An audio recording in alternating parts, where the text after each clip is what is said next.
Y mucha atención, nos vemos obligados a actualizar la información. Hace apenas unos minutos ha trascendido en diferentes medios internacionales que el líder de esta rebelión armada contra la cúpula militar rusa ha aceptado negociar para reducir las tensiones tras una mediación de Bielorrusia. Ocurre mientras columnas de mercenarios del ejército Wagner se encuentran a 340 kilómetros de Moscú.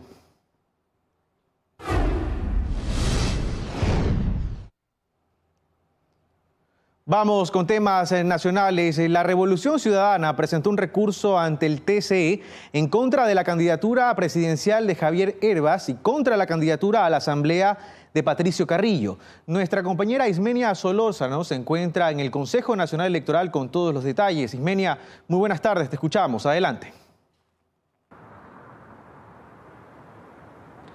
Hola, ¿qué tal, Carlos? ¿Cómo estás? Así es, nos encontramos en los exteriores del Consejo Nacional Electoral y a 58 días de las elecciones anticipadas. No existe aún el listado oficial tanto de binomios presidenciales como de candidatos a la Asamblea Nacional. Esto se debe a que la noche de este viernes el movimiento político Revolución Ciudadana impugnó ante el Tribunal Contencioso Electoral la candidatura del binomio presidencial de Javier Hervas y Luz Marina Vega. Asimismo, la Revolución Ciudadana impugnó la candidatura del exministro del Interior Patricio Carrillo, quien busca ser candidato a la Asamblea Nacional por el movimiento Construye. Sobre este tema dialogamos con el consejero José Cabrera y esto fue lo que nos dijo al respecto. Al haberse presentado ya un recurso sobre la candidatura del señor Hervas, para que esté en firme toda la dignidad, tendrá que esperar que resuelva el Tribunal Contencioso Electoral. Los plazos del Tribunal Contencioso es 15 días después de que conocen la causa. Las impugnaciones de Hervas y Carrillo ya fueron sorteadas a 2 jueces del Tribunal Contencioso Electoral y se espera la resolución a lo largo de esta semana. Paralelamente también avanza el calendario electoral sobre las consultas populares del Yasuní y Chocó Andino. Ayer viernes 23 de junio inició la inscripción de las organizaciones políticas para hacer campaña por el sí y por el no. Según el consejero Cabrera, hasta el momento no habría ninguna organización inscrita. Que deseen participar en la campaña se encuentra abierto desde el 23 hasta el 26 de junio. Ya lo hemos escuchado entonces, desde este viernes inició ya la inscripción para proceder a la calificación de organizaciones políticas que deseen realizar campaña política por el sí y por el no. Eso además que queda en el limbo la candidatura de Javier Hervas y también Patricio Carrillo, y con ello no se sabe si es que el calendario electoral se modifique, como ya lo decían las autoridades. Es la información que tenemos desde acá, desde la capital, desde los exteriores del Consejo Nacional Electoral. Carlos, ustedes continúan con más información en estudios. Buenas tardes. Bien, gracias Ismenia por la información. Y amén de estos recursos de impugnación, luego de que el CNE calificara las inscripciones de los 8 binomios que corren por la presidencia y de acuerdo al orden en el que han inscrito los movimientos y partidos políticos que conforman sus alianzas, podemos conocer ya cómo aparecerán en la papeleta electoral que usted recibirá el próximo 20 de agosto en estas elecciones anticipadas. Se lo mostramos de inmediato. De izquierda a derecha, en orden de aparición. Primer binomio, Yacu Pérez y Nori Pinela. Ellos van por la lista 2-17-20 en la alianza Claro que se puede. Están a la izquierda, empezando esta papeleta rumbo a la presidencia de la República. Al lado de él estará también, lo vemos de inmediato, Daniel Noboa Sin, junto a su compañera de fórmula, Verónica Abad. Ellos corren por el movimiento PID y el movimiento Mover de las listas 4 y 35. Noboa y Abad, los segundos en aparecer en esta papeleta. En el tercer lugar aparecerá el binomio conformado por Luisa González y Andrés Arauz, quienes van a correr por la lista 5 del movimiento Revolución Ciudadana. Vamos a ver quién aparecerá al lado de este binomio. De inmediato lo revisamos. Está el candidato Jan Topic junto con su compañera de fórmula Diana Jacome. Ellos aparecerán en este lugar puesto que han inscrito la alianza de la siguiente forma: lista 6, lista 3 y lista 1. Partido Social Cristiano, Partido Sociedad Patriótica y Centro Democrático. Le siguen el ex vicepresidente de la República, Otto Sonnenholzner, y Erika Paredes. Ellos se postulan acompañados por las organizaciones Avanza, lista 8 y Suma, lista 23. Y a la derecha de ellos, Bolívar Armijos y Linda Romero, binomio apoyado por el movimiento Amigo Lista 16. Y le sigue finalmente, para terminar, en penúltimo lugar, muchísima atención, vamos a revisarlo de inmediato, es Fernando Villavicencio y Andrea González Nader, candidato por el movimiento Construye Lista 25, los ex ruptura de los 25. Y en esta papeleta termina con quien fue candidato ya en 2021, Javier Hervas, y su compañera de fórmula, Luz Marina Vega. Lo vemos aparecer de inmediato. Bien, con Javier Hervas se termina esta papeleta electoral según el orden en el que han inscrito sus alianzas. Esta es la papeleta que usted recibirá junto a otras el próximo 20 de agosto en el marco de las elecciones anticipadas. Y bien, 1:12 p.m, seguimos informando. La operación de Petroecuador en el bloque ITT contempla nueva tecnología. Sostienen que en los 10 años solo se han registrado 26 eventos que no afectaron al ecosistema. La actividad petrolera en el lugar ha permitido además a comunidades quichuas y guaraníes que desarrollen actividades económicas. Revisemos la siguiente nota. Para llegar al bloque 43 se recorre una pequeña vía de apenas 4 metros de ancho. Eso es parte de las exigencias ambientales a las cuales se sujeta la estatal Petroecuador. Al arribar a cualquiera de sus plataformas, es evidente que la extracción de petróleo ya no es la misma. La tecnología se ha encargado de ir reemplazando las viejas técnicas. Allí, por ejemplo, ya no se encuentra ningún mechero. El trabajo hoy es diferente. Aprovechando la fuerza que tienen las bombas de los pozos, con esa misma fuerza enviamos el fluido, todo el fluido hacia la estación. En estas condiciones, pues, evitamos que haya separación de gas, como eso hacía en la tecnología anterior. Explican que hoy cuentan con un mecanismo de salvaguardas para evitar así que cualquier posible derrame afecte al ecosistema. En total, durante los 10 años de operaciones en el ITT, Petroecuador ha registrado 26 eventos. Sostienen que todos fueron de baja magnitud y en total involucraron 18 barriles. Correa dice que la actividad petrolera en la zona ha permitido además involucrar a las comunidades de influencia. Más o menos calculado para las comunidades en los próximos 20 años, 40 millones en convenios. Eso también se perdería en caso de que se pare la explotación. Eso lo corroboran comuneros quichuas de Boca Tiputini, quienes se encargan de prestar los servicios de transporte en embarcaciones, catering, limpieza, entre otras actividades. Por ello dicen que si la petrolera sale de la zona, sus proyectos se verían truncados. Nuestros líderes dirán sí a la explotación porque nos ha dado progreso, nos ha dado desarrollo, nos ha dado salud, educación. Con él concuerda el presidente de la comunidad guaorani, Cahuimeno, Panenki Guave, quien dice están dispuestos a defender la única fuente de ingresos que hoy tienen. Si se va la petrolera, nosotros no vamos a tener educación, salud, lo más primordial. El alcalde del cantón Aguarico, Juan Carlos Orellana, explica que han logrado vivir entre la extracción del petróleo y el cuidado ambiental. Es tan minúsculo que la actividad que se hace acá, como ustedes ven, es como un lunar y no le provoca el daño que le provoca al ambiente, al agua, todas las descargas de aguas que vienen por el río Napo. Eso le provoca, ¿y por qué no hacen nada? Todos señalan estar conscientes de que es momento de empezar a pensar en una transición energética, pero que esta debe ser ordenada y con un plan B, que permita cuidar a la reserva de vida, pero sin olvidar que allí habitan ecuatorianos con necesidades que requieren de oportunidades. Y camino a la consulta popular sobre la que los ecuatorianos nos tendremos que pronunciar el próximo 20 de agosto. Hay criterios divididos. Desde la Cámara de Energía del Ecuador se asegura que el país no puede darse el lujo de prescindir de la explotación petrolera en el campo 43. Roberto Aspiazu, vicepresidente de la Cámara de Energía, asegura que se trata de una consulta extemporánea y que la pregunta pasa por alto que la explotación del bloque 43 del ITT deja importantes recursos económicos al Estado. En este momento se está produciendo ahí 55.000 barriles por día, que equivalen a ingresos al presupuesto general del Estado por 1.200 millones de dólares al año. Por eso cree que ante la situación económica actual y tomando en cuenta que en el horizonte no se avisora alguna mejoría, el país no se puede dar el lujo de frenar la producción petrolera en este campo. Y en este momento lo que más necesita el Estado ecuatoriano es tener recursos para poder atender tantas urgencias, no se diga aquellas que sin duda se derivarán del fenómeno del Niño. Advierte además sobre las consecuencias legales que el país podría afrontar, pues hay compromisos de por medio. 1.171 billones de dólares en contratos con 51 empresas nacionales y extranjeras. Para el ex magistrado de la Corte Constitucional, Ramiro Ávila, esta es una lectura sesgada, pues no todo se trata de dinero, asegura.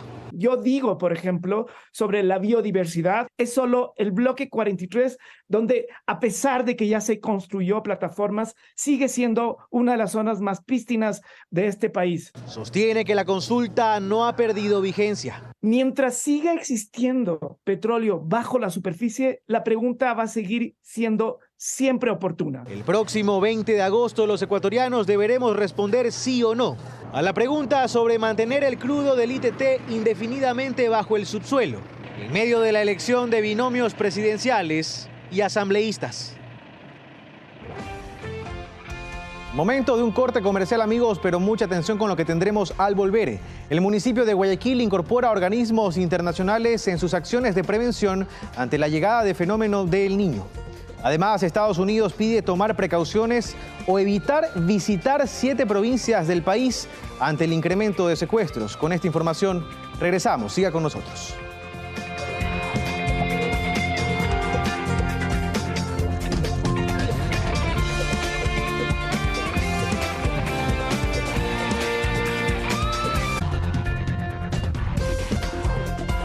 Estamos de vuelta, gracias por seguir con nosotros. Tenemos más información.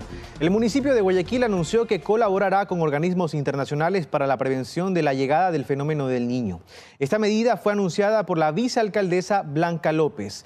Nuestra compañera María Mercedes Pesantes nos da a conocer más detalles. María Mercedes, muy buenas tardes, te escuchamos. Adelante.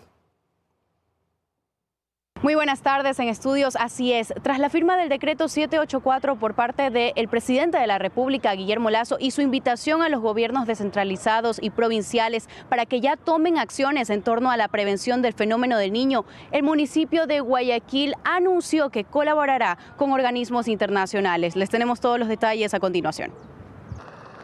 Una vez declarada la alerta amarilla por parte de la Secretaría de Gestión de Riesgos ante la ocurrencia del fenómeno del Niño, el presidente de la República firmó el decreto 784. El mismo tiene la intención de poner como prioridad nacional las acciones de prevención, preparación, respuesta y recuperación para afrontar el fenómeno del Niño. Junto con las Fuerzas Armadas hemos trabajado en este plan de acción que ha incluido el análisis de lo que se vivió en 1982-1997 para, sobre la base de esa experiencia, poder anticipar los riesgos, poder mitigarlos.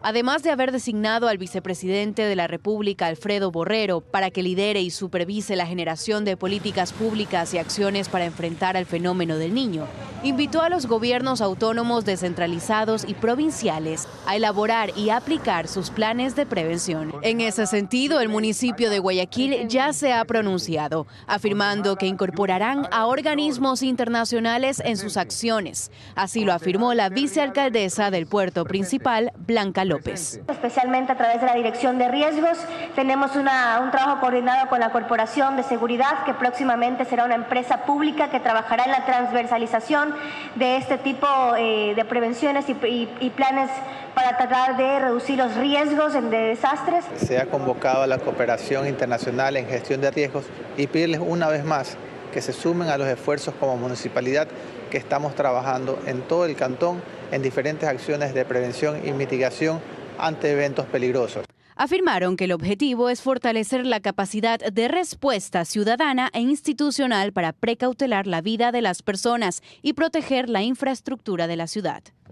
Mientras que el Instituto Oceanográfico y Antártico de la Armada, INOCAR, participó en la Feria de Gestión de Riesgos y Salud, organizada por la Vicepresidencia de la República, con la finalidad de informar a la ciudadanía sobre el fenómeno del Niño.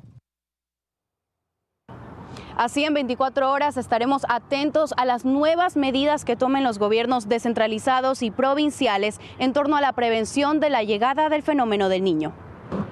Bien, gracias María Mercedes por la información, estaremos muy pendientes. Y sobre este mismo tema, el INAMI indica que las condiciones del niño se están cumpliendo, lo cual corresponde a la fase previa del desarrollo de este fenómeno en nuestro país. Uno de ellos es el aumento de hasta 3 grados en la temperatura del mar, lo que ha generado varios cambios en el comportamiento del ecosistema. Las variaciones en el clima y su temperatura han afectado al ecosistema.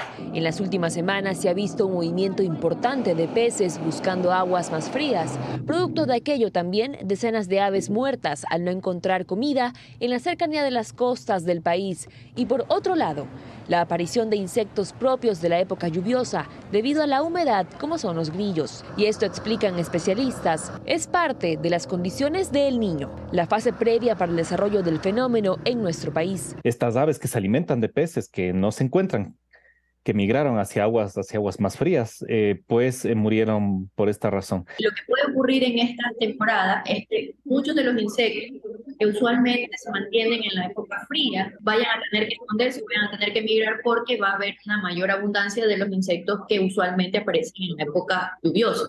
Estas condiciones climáticas se mantendrán para el segundo semestre de este año. Y para que se desarrolle el fenómeno del Niño, deberá haber una conexión océano-atmosférica, es decir, que exista el vehículo para transportar el calentamiento de las aguas y humedad a tierra firme, provocando lluvias, mismas que se esperan lleguen a finales de este 2023 o a inicios del 2024. Que la atmósfera transporte este calor, esta humedad que genera el océano hacia el continente. Y esto se prevé que ocurra, que este acople entre océano y atmósfera ocurra en el trimestre final del 2023. Que actualmente el océano presenta de 2.7 a 3 grados por encima del valor habitual, lo cual representa un cambio importante de la temperatura. Las múltiples evaluaciones determinan que se espera que este comportamiento se mantenga durante varias semanas. Estas condiciones anormales que trae el fenómeno del Niño van a permitir que todas las poblaciones de los insectos se mantengan o se puedan mantener a lo largo del año. Lo que aún está en observación es la intensidad con la que llegaría este fenómeno del Niño a nuestro país. De ahí las reuniones periódicas con el Comité para el Estudio Regional del Fenómeno del Niño, ERFEN, al tiempo que se hace un llamado a la realización de trabajos preventivos, ya que al existir la posibilidad de coincidir con un nuevo periodo invernal, las inundaciones y enfermedades producto de la acumulación de agua podrían complicar el panorama.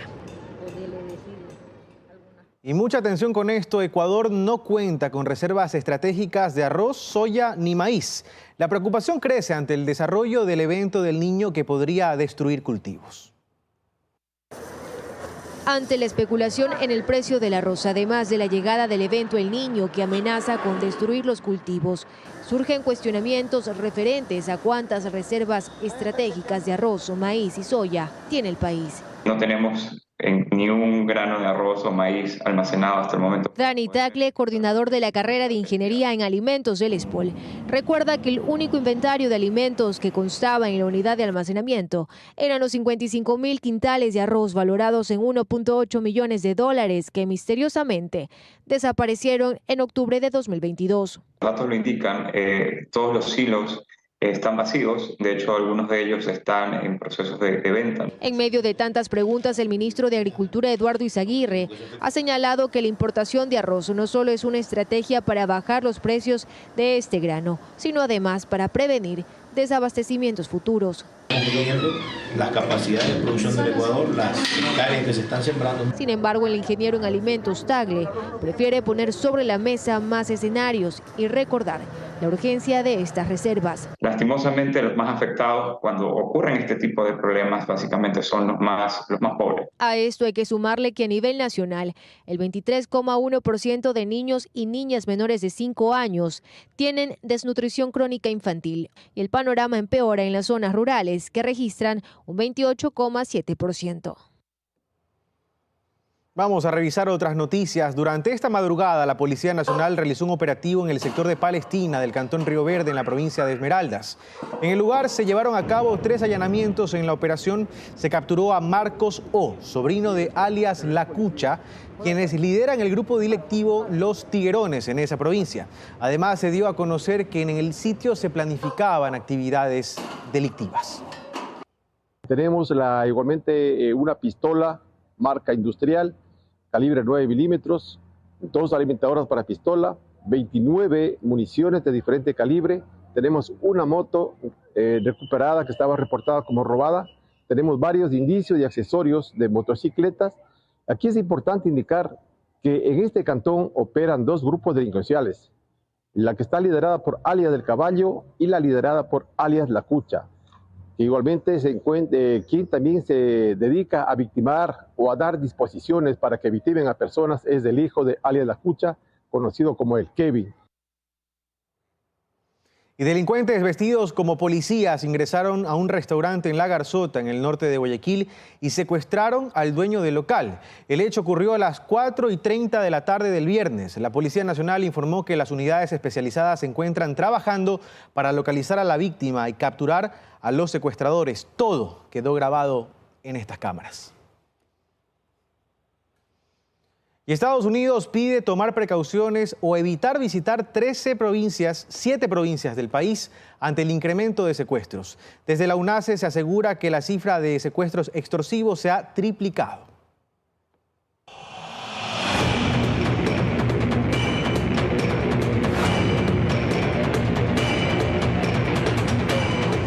Preocupados por las muertes violentas y secuestros en Ecuador, el Departamento de Estados Unidos elevó su nivel de alerta de seguridad para todos sus ciudadanos. Por eso se pide tomar las debidas precauciones, además de evitar visitar 7 provincias del país, entre las que constan Manabí, Los Ríos, Santa Elena, Santo Domingo de los Áchilas, El Oro, Carchi y Cañar. Además, se solicita la reconsideración de no viajar a Guayaquil, Aguaquillas, Arenillas, Quevedo y Esmeraldas. Desde la UNACE se asegura que al menos la cifra de secuestros extorsivos se ha triplicado en Ecuador. En lo que va del 2023 se registran 54 denuncias, de las cuales 53 están resueltas y una continúa en investigación. En el mismo periodo del 2022, en cambio, la cifra era menor. Se registraban 15 denuncias, de las cuales todas fueron resueltas. Y aquí algunos casos de los últimos secuestros.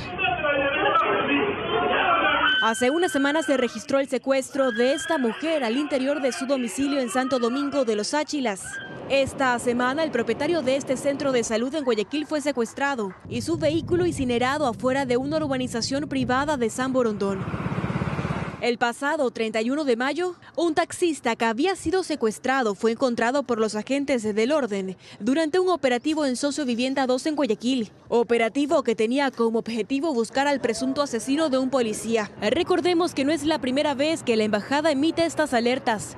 El 14 de abril del presente año, también advirtió de varios atentados con explosivos en Ecuador. Le contamos ahora que por asesinato, tráfico de drogas y abuso sexual, 38 ecuatorianos han sido extraditados de 12 países entre 2021 y 2023. Este procedimiento está regulado por una normativa que data de hace 23 años, por lo que desde la Corte Nacional de Justicia se planteará una reforma que será enviada al nuevo legislativo para definir competencias y acelerar procesos. Este viernes, Brasil concedió la extradición de un ecuatoriano procesado por femicidio en Santa Elena, y así lo informaban las cuentas oficiales de la Corte Nacional de Justicia. No se trata de un caso aislado. En lo que va del año, 15 ecuatorianos han sido extraditados a territorio nacional para que continúen sus procesos judiciales o cumplan sus sentencias en Ecuador. Se trata de personas procesadas penalmente, requeridas por la justicia ecuatoriana, y consecuentemente unos a cumplir ya la pena cuando se trata de una sentencia y otros a cumplir la medida cautelar cuando se trata de prisión preventiva, que uno y otro caso son posibles jurídicamente hablando. Desde 2021 se cuentan 38 extradiciones exitosas, 10 desde Colombia, 9 desde Perú, 5 desde Panamá y otras desde México, Argentina, Venezuela, España, Chile, República Dominicana, Costa Rica, Brasil y Bolivia. Se trata de 35 hombres y 3 mujeres. La mayoría procesados por casos de violación, asesinato y tráfico de drogas. Si bien es una cifra importante, el procedimiento de extradición tiene sus complicaciones, pues, entre otras, se efectúa con una normativa creada en 1986 y reformada en el 2000, hace 23 años. Por lo que el presidente de la Corte Nacional de Justicia, Iván Saquicela, cree que es necesaria una actualización. El rol de la policía, la fiscalía y la Corte Nacional de Justicia frente a la comunidad internacional, por ejemplo. Cuando se dicta la ley, la Fiscalía ni siquiera tenía el rol que hoy tiene, sino que era un ministerio público con roles diferentes. La Corte Nacional se llamaba Corte Suprema y más allá de la denominación también tenía ciertos aspectos o características diversas. Tenemos listo un proyecto de reforma a la ley. Obviamente, como es de conocimiento público, en este momento no hay Asamblea Nacional, pero en cuanto esté constituida, nosotros presentaremos este proyecto de reforma legal. Saquicela aclara que para efectuar un proceso de extradición es necesario contar con las alertas de la Policía Internacional Interpol. De hecho, es un requisito indispensable. Un ejemplo, el caso del expresidente Rafael Correa, sentenciado por el caso Sobornos, cuya extradición fue solicitada por la Corte Nacional de Justicia, pero se ha visto entrampada en la negativa de Interpol, razón por la que hasta la fecha no se ha concretado. Otras noticias, amigos. En el sector de San Martín, en el sur de Quito, se registró un accidente de tránsito entre dos vehículos. El hecho ocurrió cerca de las 8 de la mañana de este sábado y, según lo informado por las autoridades, no hay personas fallecidas. Sin embargo, 2 personas resultaron heridas y fueron trasladadas a diferentes casas de salud. A esta hora se encuentran habilitadas las vías donde se produjo este siniestro en el sur de la capital. 1 de la tarde con 33 minutos, amigos, nos vamos a un corte comercial, pero al volver, tras el uso prolongado de dispositivos móviles, los menores de edad presentan dificultades de memoria y concentración. Además, tan solo un 3,3% podría crecer en este 2023 el ingreso de remesas en Latinoamérica y el Caribe. Volvemos con esa información, siga con nosotros.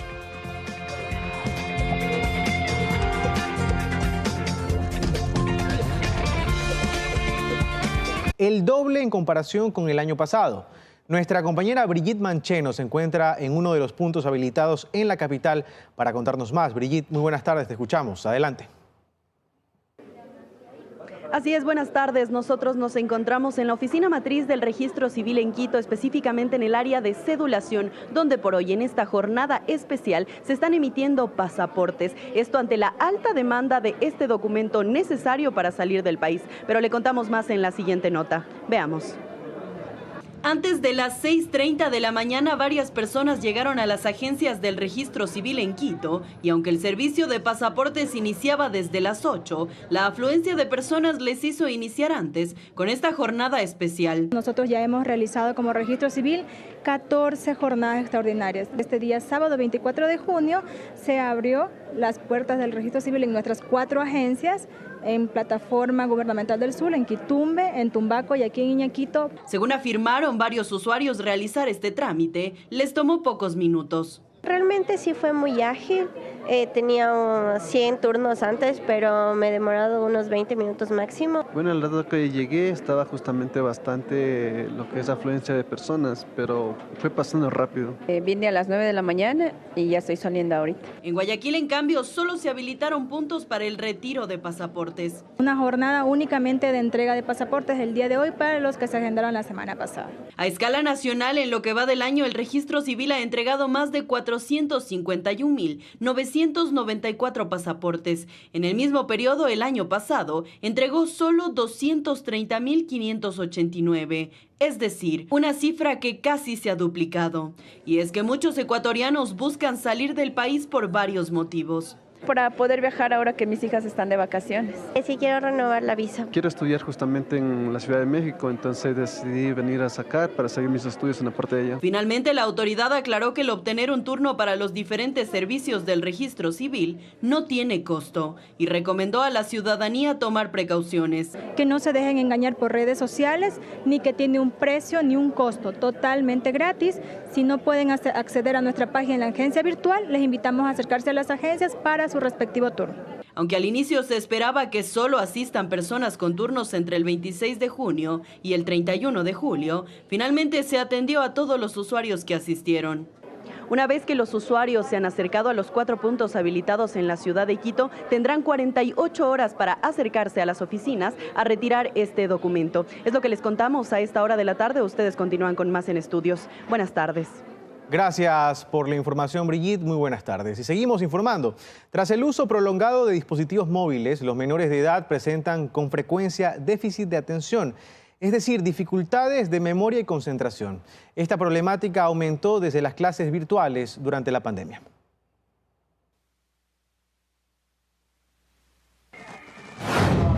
Así es como luce un niño pandemia que creció influenciado por la pantalla de un dispositivo. Distracción y falta de memorización son las características de estos menores. El 2020 fue el año en el que inició esta problemática, luego de que un sinnúmero de niños vio postergado su inicio a clases, migrando de lo presencial a lo digital. En Ecuador, durante el 2020 y 2021, el 80% de establecimientos educativos se adaptaron a las clases virtuales. Sin embargo, el restante 20% tenía otras formas de aproximaciones mediante fichas pedagógicas que incluso se entregaban directamente en los domicilios. Para psicólogos clínicos, el uso prolongado de pantalla produce un déficit atencional. Una pantalla o una tablet, un celular, nos manda al cerebro diferentes estímulos, pero son estímulos que se basan en, por ejemplo, luz, sonido y movimiento. Cuando cogemos a un pequeñito, a un niño, y está en su escuela, le es muy difícil prestar atención a otros estímulos que no sean luz, sonido o movimiento. Pero, ¿cómo reconocer a un menor que está sobreestimulado por pantallas? Tienen muy baja tolerancia a la frustración, son niños muy impulsivos, porque son niños que lo quieren todo inmediato, no saben de esperar, no saben de tiempos de espera. Se los puede etiquetar, vamos a ponerlo como una etiqueta, niños malcriados. De acuerdo a la Organización Mundial de la Salud, para los menores de 0 a 5 años no se recomienda el uso de dispositivos móviles.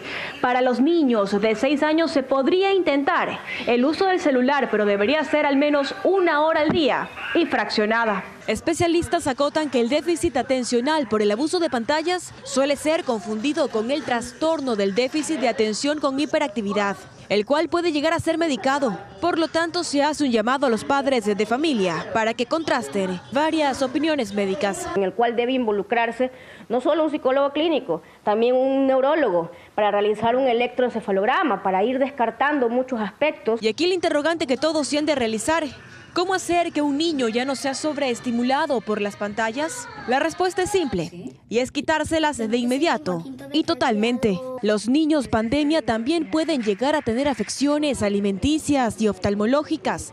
En una segunda entrega se lo estaremos contando. Interesante. Le contamos ahora que tan solo un 3,3% podría crecer en este 2023 el ingreso de remesas en Latinoamérica y el Caribe. Según el Banco Mundial, se prevé una reducción de la actividad económica en los países de origen de las remesas, como Estados Unidos y Europa. Según cifras del Banco Mundial, los flujos de remesas hacia América Latina y el Caribe, que alcanzaron en el 2022 un valor de 145.000 millones de dólares, presentarán en el 2023 un crecimiento de apenas el 3,3%. México y Guatemala son los países con mayor flujo de remesas, con aproximadamente 60.000 millones y 40.000 millones de dólares respectivamente. Ahora, esta inyección directa a la economía familiar, que es producto de la migración, podría verse afectada. El exministro de Finanzas, Fausto Ortiz, lo relaciona a la desaceleración económica por la que atraviesa Estados Unidos. Y entonces, si la economía está creciendo menos, si el empleo puede ser que esté por ahí golpeado, la inflación está presente, entonces seguramente le va a ser más difícil a las personas que tradicionalmente mandan las remesas. Si vemos el comportamiento de las remesas con relación al Producto Interno Bruto, el país en el 2005 cerró en el 5,9%. El 2007 fue su mejor año y cerró con el 6,5%.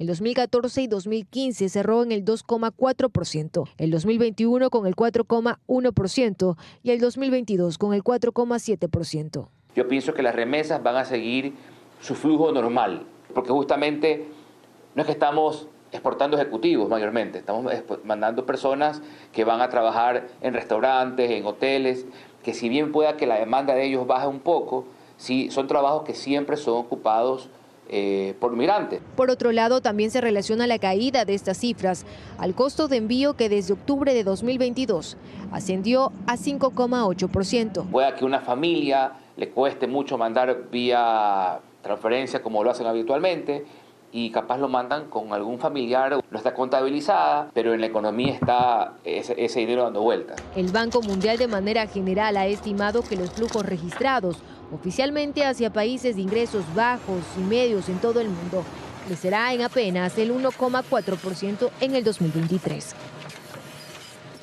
Y nos vamos a la provincia de Santa Elena para contarles que en el sector de Punta Blanca, pobladores denuncian la privatización de 2 playas en el sector. La municipalidad acepta las irregularidades y asegura que todo fue concebido en la administración anterior. Ubicada a 12 kilómetros del centro del cantón Santa Elena, en dirección a la ruta del Espóndilus, Punta Blanca es uno de los sectores más atractivos para el turismo, pero también para la inversión en propiedades, ocasionando que esta zona sea denominada propiedad privada, tomando arbitrariamente espacios públicos. Estos son vías públicas. Allá también todo lo que es la entrada 5 hasta que llega al bajadero han puesto plantas y hitos para no poder parquear. Que aducen de que la playa es privada. He aquí cuando nace la incógnita. ¿Se ha permitido la privatización de playas? Pese a que el artículo 80 del Código de Policía Marítima clarifica que las playas del mar no pueden ser objeto de adjudicación ni concesión que sea estable o que obste a los propietarios y arrendatarios de los terrenos aledaños a ellas y sus usos. La alcaldesa de Santa Elena manifestó que la administración pasada es responsable de algunas situaciones que se han presentado hoy en día. Podríamos verlo como una privatización que en efecto está ocurriendo en lo que es Punta 5, en Punta Blanca. Hasta hace más de 25 años, el límite de línea de fábrica permitido en las construcciones era justamente hasta este punto.